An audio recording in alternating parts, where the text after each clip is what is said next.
नमाज की तो इब्तदा ही हम तारीफ से करते हैं, बल्कि इससे एक कदम आगे जाते हैं कि हम इकरार करते हैं अल्लाह अकबर।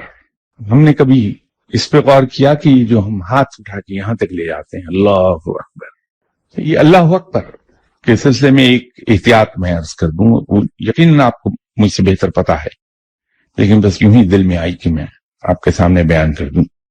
अल्लाह को लंबा कीजिए अल्लाह, लेकिन अकबर को उतना ही मुख्तसर कर दीजिए, क्योंकि अगर अकबर को हम लंबा करेंगे तो उसके नेगेटिव इफेक्ट्स आएंगे बहुत। ये हम इकरार कर रहे हैं अल्लाह ताला का, और इस एक बात में कि हमने कान तक हाथ उठाए अपने और अल्लाह अकबर का, वो सिर्फ रब की बड़ाई का इकरार नहीं किया हमने, बल्कि हमने गवाही दी है इस बात की, और अपने बॉडी लैंग्वेज से जाहिर ये किया कि वो इतना बड़ा है कि हम उसके सामने हाथ उठा दिए हमने। ये शिकस्त का ऐलान होता है जब कोई शख्स किसी के सामने हाथ उठा दे, हाथ खड़े कर दे।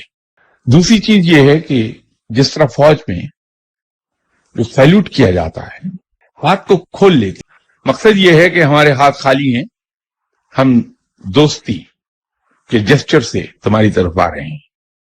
ये जो सैल्यूट है ये दर हकीकत इज्जत का और दोस्ती का जेस्चर है, जो हम दिखाते हैं कि हाथ हमारा खाली है बिल्कुल। फिर जब हम रुकू में जा रहे होते हैं तो हम कहते हैं अल्लाह अकबर।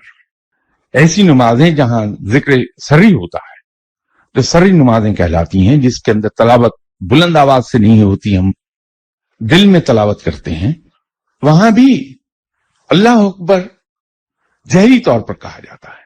तो इकरार भी है और ऐलान भी है। जब हम अल्लाह को सबसे बड़ा कहते हैं तो वो उसकी तारीफ की इंतहा है। तो जब हम रुकू से उठ रहे होते हैं और समिअल्लाहु लिमन हमिदा कहते हैं, तो हम इसी तारीफ को रेफर कर रहे होते हैं जो हम शुरू से कह रहे हैं। फिर हम सजदे में जाते हैं तो अल्लाह अकबर कह के उठते हैं, तो अल्लाह अकबर कह के उठते हैं। तो नमाज के हर मरहले पर हम ऐलान भी करते हैं अल्लाह की बड़ाई का और उसका इकरार भी करते हैं। तो यही तारीफ है जिसको रेफर किया गया है।